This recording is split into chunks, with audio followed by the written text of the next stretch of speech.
Muy buenas a todos. Hoy vamos a hablar sobre el método de evaluación por puntos. Bueno, pero para hablar sobre el método de evaluación por puntos, saber qué ventajas nos dan, qué obtenemos con este método, debemos iniciar por lo esencial, por lo básico. Y esto es, ¿qué es este método? Bueno, el método es un sistema que se emplea para efectos de evaluar o de evaluación de un puesto. Este es el que principalmente ofrece mayores ventajas a la administración correcta de sueldos, de los sueldos y de los salarios. Es un sistema por el cual se asignan ciertas cantidades de puntos a cada una de las características que son más fundamentales para cada uno de los puestos que hay en una organización. ¿En qué consiste? Bueno, el método de evaluación consiste en ordenar unos puntos que hay en la empresa para cada uno de los puestos y, y con esto se determina un valor. Ahora bien, el sistema está compuesto por tres pasos, el cual empezamos con el primero, que es comparar los factores o características de un puesto con una serie de modelos o de definiciones. Cabe mencionar que en una empresa, dependiendo de su giro, hay puestos muy diferentes. Entonces, lo que se hace aquí principalmente es que se agarra un modelo como estándar y se compara el puesto de la empresa con este modelo o con las definiciones que hay del puesto para ver cuáles son sus características más fundamentales y en base a eso hacer la evaluación por puntos. Dar a los mismos, en un punto número 2, dar a los mismos un valor o clasificación particular determinados por la dicha comparación. Como se mencionaba, después de ver esta comparación en el modelo y en el puesto de la organización, se le va a determinar un valor o una clasificación muy particular con la cual después se va a determinar para no solamente para ese puesto, sino también para otros. Y el tercero es asignar a cada puesto, así evaluado en puntos, el sitio que le corresponda en la escala de salarios, previamente establecida con base en métodos estadísticos. Y es que ya una vez que se le clasifican los puntos, que se le asignan y se determina en su escala dónde va a estar, pues uno determina también la prioridad y la jerarquía que conlleva el puesto. Tal es el caso de que no es lo mismo el puesto de gerente y de subgerente a pesar de llevar ciertas responsabilidades similares. Ahora bien, el procedimiento para la evaluación por puntos es el nombramiento e integración del comité de evaluación. La organización nombra y determina quién está dentro de este comité de evaluación, que es un órgano auxiliar que ayuda a la junta este, a hacer esta función de determinar y de llevar este tipo de métodos y de evaluaciones para cada uno de los puestos y para ver su posición y demás. Después sigue la determinación de los puestos, el tipo, qué tipo de puesto es. Luego la fijación de los factores, la elección de los subfactores, que a continuación vamos a hablar de ellos, la ponderación de los mismos, el establecimiento de los grados en cada subfactor, después la definición de los dichos grados y ahora sí lo que se ha venido mencionando, la asignación de puntos. Después viene la producción de manual de evaluación, interpretación de los análisis de puestos, que vamos a estar hablando de ello, concentración de los datos de la especificación, clasificación de los mismos, fijación del valor en puntos correspondiente a cada puesto, comparación directa de los salarios y los valores en puntos de cada puesto. Porque como se mencionaba, hay puestos que pueden llevar ciertas responsabilidades y muy similares uno del otro, pero hay una clasificación para cada una de esas actividades dependiendo del puesto. Se hacen los ajustes correspondientes para determinar que todo esté correcto. Después se elabora una gráfica de dispersión de los salarios. Se determina la tendencia de manera rectilínea de crecimiento en la gráfica, que ya se mencionó anteriormente. Y se traza la recta, se determinan los márgenes de amplitud y se determinan las escalas de evaluación. ¿Cuáles son los requisitos que deben de llevar los factores? Bueno, los factores necesitan llevar un requisito de objetividad, que debe de referirse a los requisitos mínimos que el puesto exige para poderlo ocupar. Esto, pues, todos tenemos en claro que para poder ocupar un puesto hay actividades y habilidades que se requieren mínimas para operar el dicho puesto. Puede ser el caso de utilizar programas de Office o el hecho de saber utilizar alguna herramienta o alguna llave o algo en específico que se requiera como mínimo del puesto. También está la discriminación, que es lo que el factor define que debe de darse en todos los puestos en distinto grado. O sea, esto nos dice que tanto el puesto con jerarquía más alta tiene así como el puesto con la jerarquía pues menor. Y esto podría verse en el hecho de que el encargado de almacén se podría decir hasta cierto punto que es el encargado de varias personas y de un lugar como tal. Tiene ciertas responsabilidades iguales que a su jefe inmediato, que puede ser bien el subgerente y, y también que el gerente o dueño también. Y estos tienen las mismas, ahora sí que habilidades y factores y que son como requisitos también, inclusive podrían ser requisitos mínimos también de cada puesto. Y esto es un claro ejemplo el hecho de que se pueda manejar el Office. Es un requerimiento mínimo crítico también el hecho de manejar este tipo de programas para diferentes puestos. La totalidad, que es que sean aplicables a todos los puestos comprendidos dentro de su ámbito. Necesidad. Se debe buscar un número y articulación de factores adecuada a cada tipo de escala. Diferenciación. Los factores no deben superponerse porque aumentaría o reduciría el valor de los puestos que los tuvieran en alto o bajo grado.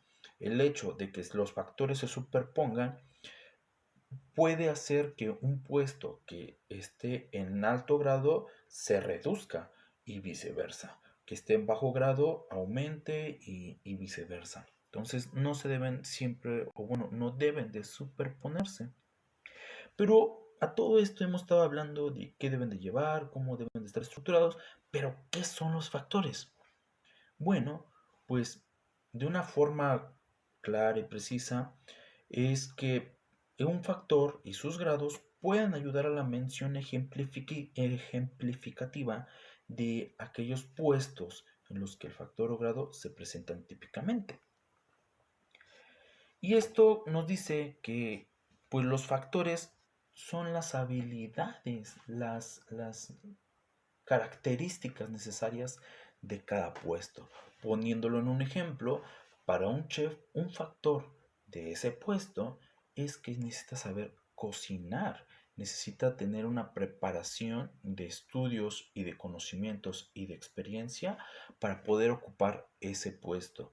Pero, ¿qué se necesita como factor? Bueno, ¿cuántos años de experiencia? ¿Cuáles habilidades y de cierta manera cuáles habilidades específicas se necesitan para ocupar ese puesto? ¿Y cómo se fijan los factores? Bueno, la fijación de estos factores se basan en cuatro, que son la habilidad, el esfuerzo, la responsabilidad, las condiciones de trabajo, y estas sirven para clasificar cualquier otro factor que se elija. Su utilidad radica en que ofrece grupos de subfactores íntimamente relacionados. Como se mencionó anteriormente con los ejemplos de los factores, estos como por ejemplo en habilidad el hecho de saber cocinar en el caso de un chef, obviamente con su experiencia, estudios y demás, es un factor. El esfuerzo, cuántas horas de trabajo le dedica a su puesto de trabajo, cuánto esfuerzo es, y no solamente eso, su esfuerzo físico y mental, puesto que hay puestos en las organizaciones que requieren un esfuerzo mayor mental o físico. O hay casos en los que está equitativamente igualados, pero aún así es un esfuerzo. La responsabilidad, esta entra en diferentes factores. Uno de ellos, como se menciona, vaya la redundancia, es cuántas personas tienen a su mando. El claro ejemplo, un jefe de cocina, posiblemente el chef en jefe, trae bajo su mando diversas personas, un número de personas dentro de la cocina a las cuales él les ordena y les da las actividades a realizar en el día. Entonces ese es un grado de responsabilidad y no es la misma responsabilidad que tiene el encargado de cocina que el que se encarga nada más de una área pequeña y no trae a alguien debajo de su mando. Entonces la responsabilidad cambia y una es más grande que la otra. Las condiciones de trabajo es un factor. ¿Bajo qué condiciones va a estar el trabajador ahora sí que ejerciendo su trabajo, su empleo? Y tomando ese mismo ejemplo del chef, las condiciones de trabajo para un chef debe ser una cocina amplia que le permita moverse. Y en cada organización estas condiciones pues pueden variar, pueden cambiar dependiendo de la responsabilidad de las personas bajo el mando, de cuánto esfuerzo se necesita, de cuánta habilidad se necesita. Todas esas se combinan también en las condiciones de trabajo, puesto que unas condiciones favorables te permiten realizar un trabajo mejor. Pero no solamente hay factores, hay subfactores y estos están incluidos en el grupo pues, de habilidad, que son las aptitudes y conocimientos que debe aportar y desarrollar un trabajador. Los subfactores relativos van más relacionados al esfuerzo y estos miden la energía mental y visual y física que se requiere para realizar cada una de las tareas dentro de cada puesto. También están los de responsabilidad, que comprenden las diferentes obligaciones que recaen en cada una de las personas, tal es el caso del ejemplo de tener a su mando subordinados y de no tenerlos. La responsabilidad varía y cambia en grado, aumenta o baja. También las condiciones de trabajo, como se mencionaban, y incluyen todas las circunstancias corporales y ambientales en que debe trabajar la persona para desempeñar el puesto. Tal es el caso como de tener una muy buena iluminación y ventilación para poder ejercer el puesto.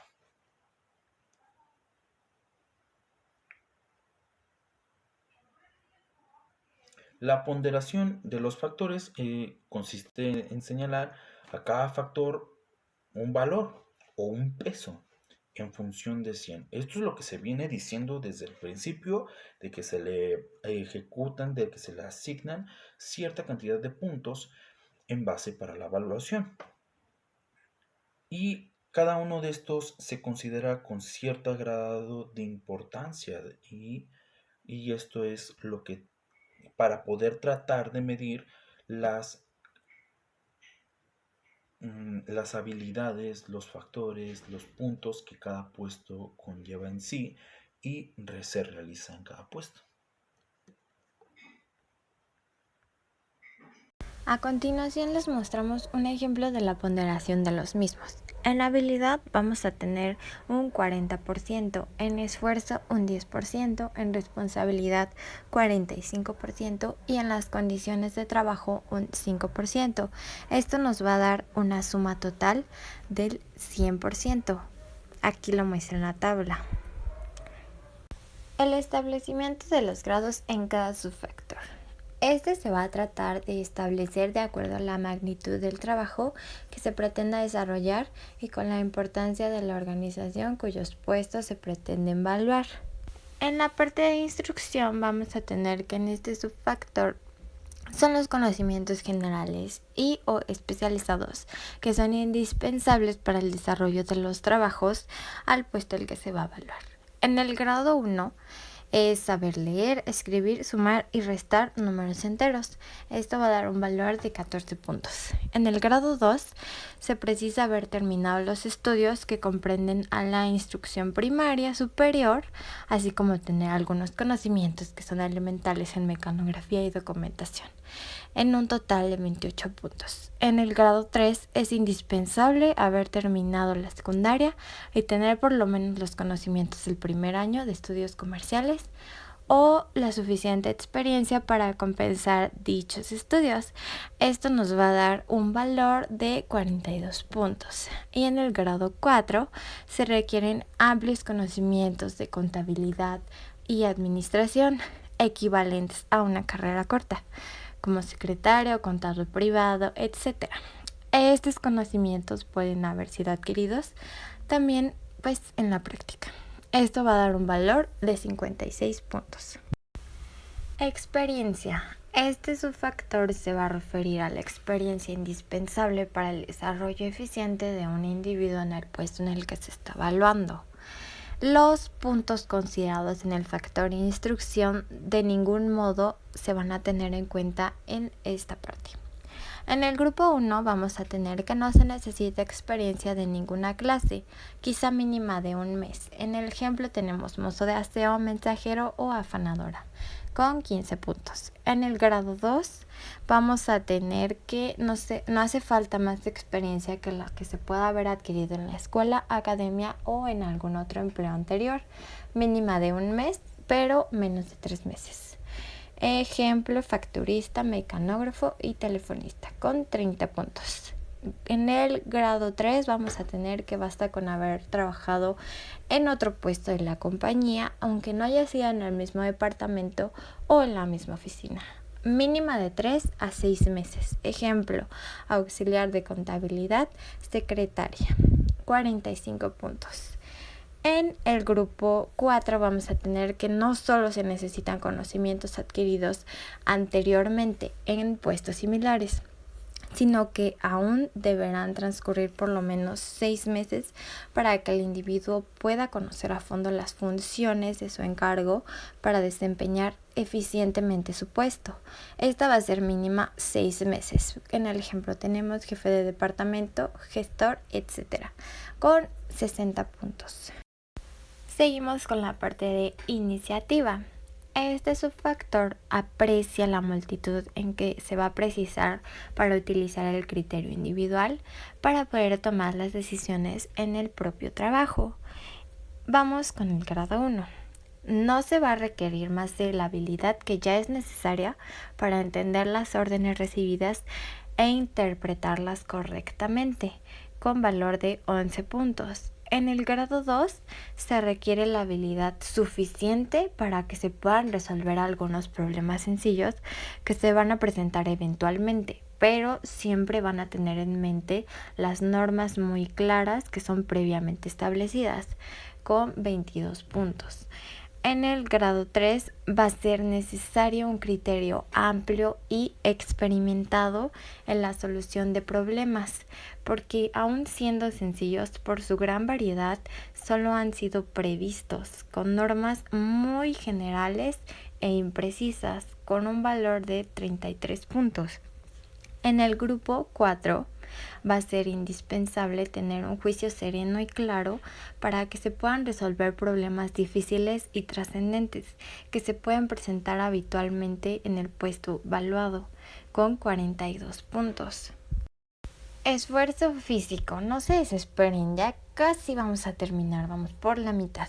Este subfactor considera la intensidad y continuidad del esfuerzo físico inevitable en el desempeño del puesto que se va a evaluar.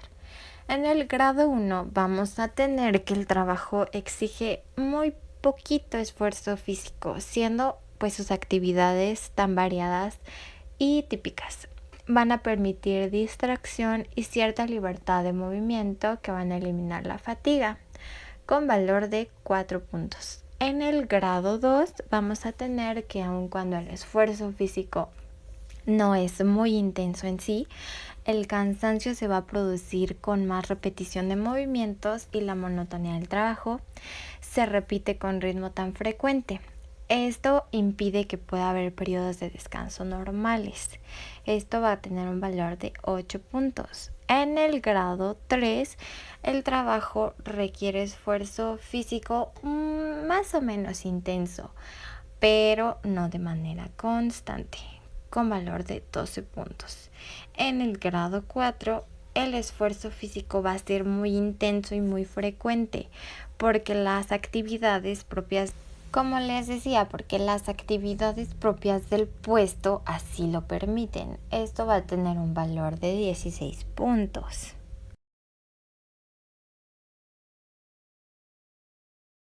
Y vamos a continuar con el esfuerzo mental y o visual.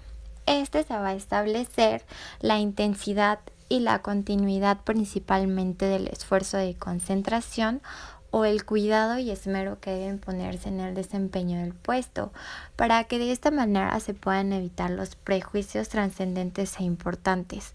En el grado 1 basta con la atención normal que debe ponerse en todo trabajo. Este va a tener un valor de 6 puntos. Continuamos con el grado 2, que requiere de mucha atención, pero solo durante periodos cortos e irregulares, como son el ejemplo de cobrar o recibir instrucciones, etc.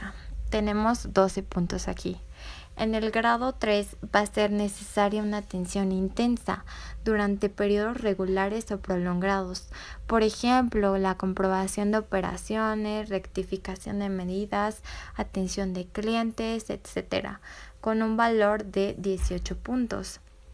En el grado 4 va a ser una constantemente precisa, una gran atención intensa y sostenida por el peligro constante también de la comisión de errores trascendentes, por ejemplo, análisis cualitativos y o cuantitativos, recepcionista, etc., con un valor de 24 puntos.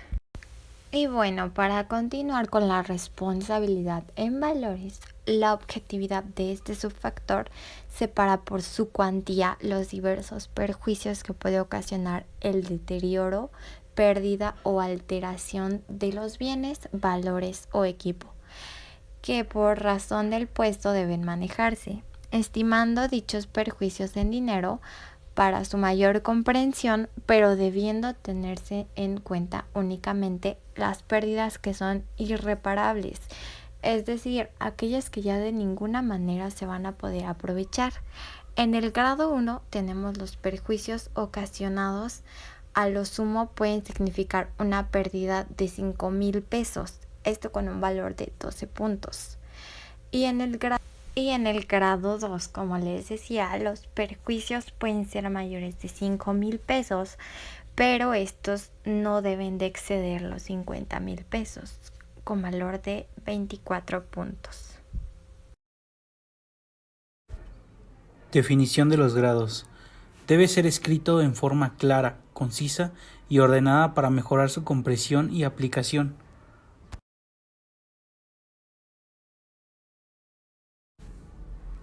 Asignación de puntos.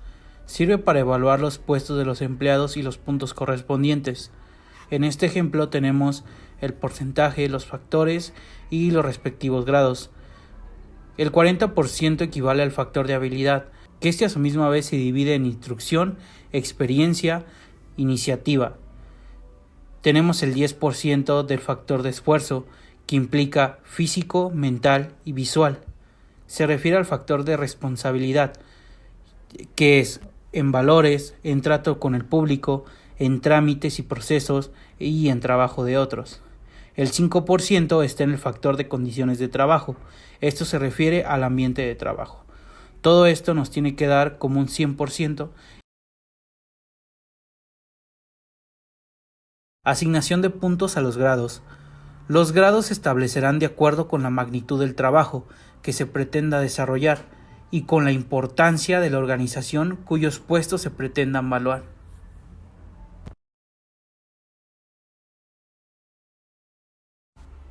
Producción del manual de evaluación. Se debe de integrar un manual de evaluación para uso de los miembros del comité. A continuación veremos cómo se conforma.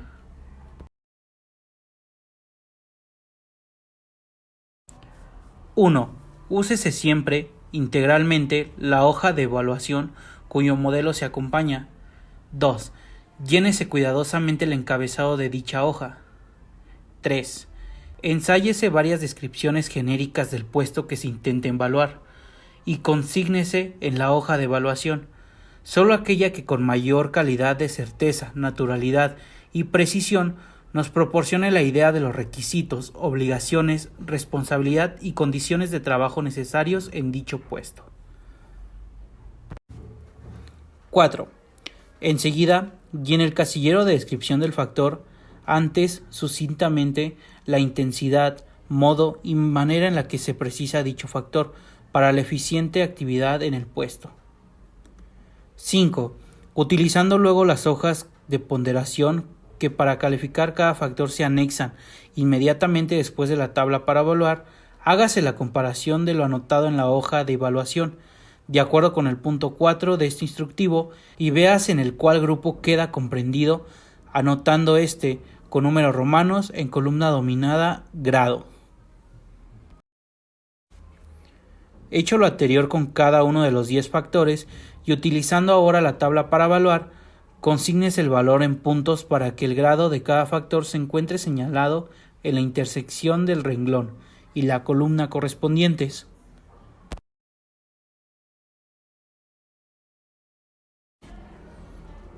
¡7! Súmese enseguida el total de puntos asignados a cada uno de los factores y anótese en la casilla del total. 8. Consulte enseguida la escala de salarios básicos para determinar el grupo o grado de salarios que corresponda y anótese en el margen inferior izquierdo de la forma. 9. Los límites de sueldo se toman del mismo renglón del grupo que corresponda, siendo optativo señalar, además de las cantidades que ahí aparecen, la primera con 15% menos y la segunda con 15% más, para tener a la vista toda la amplitud del salario que corresponda. 10. Repítase el proceso anterior por lo menos cada año, a fin de mantener al día la correcta evaluación de los puestos de la compañía. 11. No se olvide que se trata de evaluar puestos y que se tome en consideración solo lo que es indispensable para que, en cualquier tiempo, cualquier persona pueda realizar ese trabajo con precisión, sin tener más dificultades que las normales en toda nueva actividad.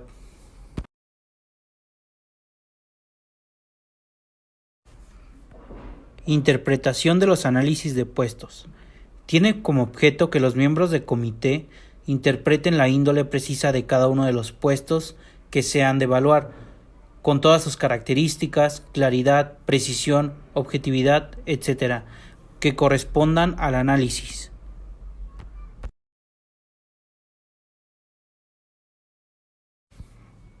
Para fijar el valor definitivo en puntos de cada puesto así evaluado, bastará con sumar los puntos asignados a cada subfactor, obteniendo así una cantidad de puntos que nos servirá de inmediato para jerarquizar nuestros puestos, por su orden de importancia progresiva.